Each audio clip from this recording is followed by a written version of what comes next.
नमस्कार। आज की वीडियो में हम संसाधन क्या है और उसके प्रकार क्या हैं इस टॉपिक को देखेंगे। सबसे पहले देखेंगे कि संसाधन क्या है, इसका आशय क्या है। तो कोई भी भौतिक वस्तु या पदार्थ जब मानव के लिए उपयोगी या मूल्यवान होता है तो उसे हम संसाधन कहते हैं। जब मानव द्वारा इस वस्तु या पदार्थ को जब अपने उपयोग या प्रयोग में लाया जाता है तो उसे संसाधन के रूप में देखा जाता है, जिसे संसाधन कहा जाता है। इसके 3 प्रकार हैं संसाधन के, यानी कि एग्जाम में पूछा जाए कि संसाधन का क्या आशय है या संसाधन क्या है, तो संसाधन उन वस्तु या पदार्थ को कहते हैं जिसकी मानवीय उपयोगिता होती है, यानी कि मानव अपने उपयोग में लाता है, जिसे हम संसाधन के रूप में देखते हैं। इसके 3 प्रकार है, एक है प्राकृतिक संसाधन, दूसरा है मानव संसाधन और तीसरा है मानव निर्मित संसाधन। तो सबसे पहले हम देखेंगे कि प्राकृतिक संसाधन है क्या। प्राकृतिक संसाधन वह संसाधन कहलाता है जो प्रकृति ने खुद प्रदान किया है एवं जिनके निर्माण में मानव की भूमिका बिल्कुल नहीं होती, बल्कि यह प्रकृति द्वारा प्राप्त होता है, जिसे हम प्राकृतिक संसाधन कहते हैं। इसको 2 भागों में बांटा गया है प्राकृतिक संसाधन को। मानव यहाँ पर नवीकरण संसाधन हो जाएगा और दूसरा अनवीकरण संसाधन हो जाएगा। तो सबसे पहले हम देखेंगे कि नवीकरण संसाधन क्या है।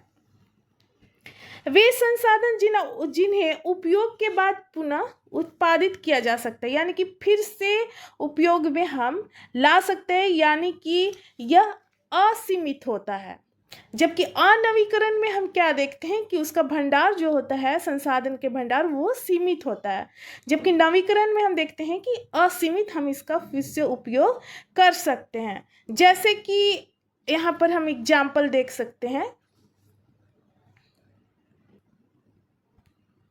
सौर ऊर्जा, पवन ऊर्जा, चारागाह, कृषि भूमि, जल संसाधन और वायु संसाधन आदि हम नवीकरण संसाधन के रूप में देखते हैं, जो कि इसका भंडार जो है असीमित है, यानी कि कोई लिमिट नहीं है। अनवीकरण संसाधन में हम देखते हैं कि वे संसाधन जो सीमित होते हैं, इनका भंडार जो है सीमित होता है, यानी कि एक समय पर यह समाप्त हो जाता है।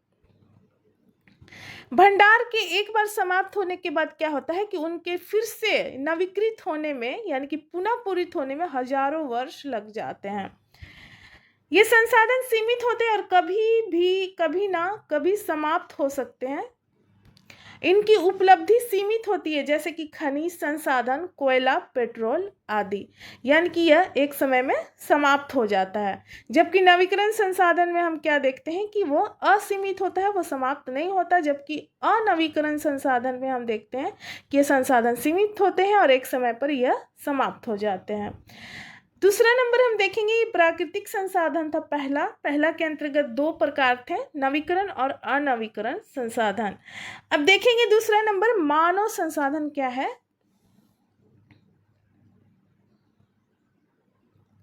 यहाँ पर है, मानव संसाधन से आशय मानव शक्ति के उपयोग से है, यानी कि मानव जिस तरह से संसाधनों का प्रयोग करता है। किसी भी देश का सबसे महत्वपूर्ण संसाधन उसके निवासी होते हैं। अगर वहाँ के व्यक्ति शिक्षित और योग्य होंगे तो हर चीज़ों का वह प्रयोग अच्छे तरीके से करेंगे। यहाँ एक महत्वपूर्ण तथ्य है कि केवल योग्य, शिक्षित, कार्यकुशल एवं तकनीकी में निपुण लोग ही देश के संसाधन हो सकते हैं। ऐसे ही लोग प्राकृतिक संसाधनों का उचित प्रयोग कर सकते हैं। अगर वह शिक्षित होंगे, योग्य होंगे, तो वो संसाधनों का सही तरीके से उपयोग करेंगे और उनको बहुमूल्य बना सकते हैं। मानव संसाधन के बिना किसी देश के प्राकृतिक संसाधन महत्वहीन हो जाता है। अगर शिक्षित और योग्य व्यक्ति रहेंगे तभी संसाधन का प्रयोग अच्छे तरीके से कर सकते हैं। जैसे कि अनवीकरण संसाधन में हम क्या देखते हैं कि उसका भंडार सीमित होता है। तो अगर शिक्षित और योग्य व्यक्ति नहीं रहेंगे तो उस चीज़ को क्या करेंगे, उन संसाधन का तुरंत प्रयोग करके वो जल्दी ख़त्म कर देंगे। अगर योग्य और शिक्षित रहेंगे तो उस चीज को वह प्रयोग धीरे धीरे करेंगे ताकि वो संसाधन लंबे समय तक सुरक्षित रहे। अब उसके बाद हम तीसरा नंबर देखेंगे, मानव निर्मित संसाधन। यह था दूसरा नंबर मानव संसाधन, और तीसरा देखेंगे मानव निर्मित संसाधन।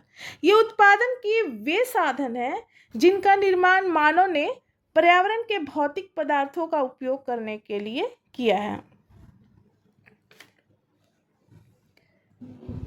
यानी कि मानव अपने तरीके से अपना उपयोग करने के लिए इन संसाधनों का प्रयोग करता है, जैसे कि लोहा से मशीनें बनाता है, उपकरण बनाता है, आदि चीजें बनाता है, रहने के लिए भवन बनाता है, आदि हम देखते हैं। इसके अतिरिक्त कुछ अन्य संसाधन भी हम देखेंगे, जैसे कि इसके अंतर्गत वो टोटल 3 प्रकार थे, प्राकृतिक संसाधन, मानव संसाधन और मानव निर्मित संसाधन। अब इसके अतिरिक्त हम देखेंगे, जैसे कि पहला भूमि संसाधन देखेंगे कि ये है क्या। तो भूमि जो है एक महत्वपूर्ण संसाधन है, क्योंकि मानव भूमि पर ही रहता है। इसकी अधिकांश आवश्यकता जरूरतों को पूर्ति भूमि ही करती है, यानी कि मनुष्य की जितनी भी आवश्यकताएं हैं वो उसकी पूर्ति भूमि करती है। भूमि का उपयोग विभिन्न प्रकार के कार्य जैसे हम करते हैं उपयोग इसका, मकान बनाने में, सड़क बनाने में, रेल मार्ग, कृषि, भवन आदि निर्माण में हम इसका उपयोग करते हैं। भूमि का उपयोग समय समय और स्थान स्थान पर अलग हो सकता है। एक ही प्रदेश में समय समय पर इसका उपयोग बदल जाता है। इसके अंतर्गत हम दूसरा पॉइंट देखेंगे, कृषि संसाधन। तो भूमि, मृदा और जल कृषि के आधारभूत संसाधन है। यानी कि हमारे पास भूमि यानी मिट्टी, जमीन और जल, ये सारे चीज रहेंगे तभी हम कृषि का उत्पादन कर सकते हैं। समुद्र के तटीय मैदान तथा नदियों की घाटियों की जलोढ़ उपजाऊ मिट्टी में कृषि कार्य आसानी से किया जाता है, क्योंकि ये मिट्टी काफ़ी उपजाऊ होते हैं। उर्वरक, कीटनाशक, सिंचाई के विभिन्न साधन और उन्नत बीज का प्रयोग करके और कई तरह के यंत्रों की मदद से कृषि उपज को बढ़ाया जाता है। इसके अंतर्गत हम तीसरा पॉइंट देखेंगे, जल संसाधन।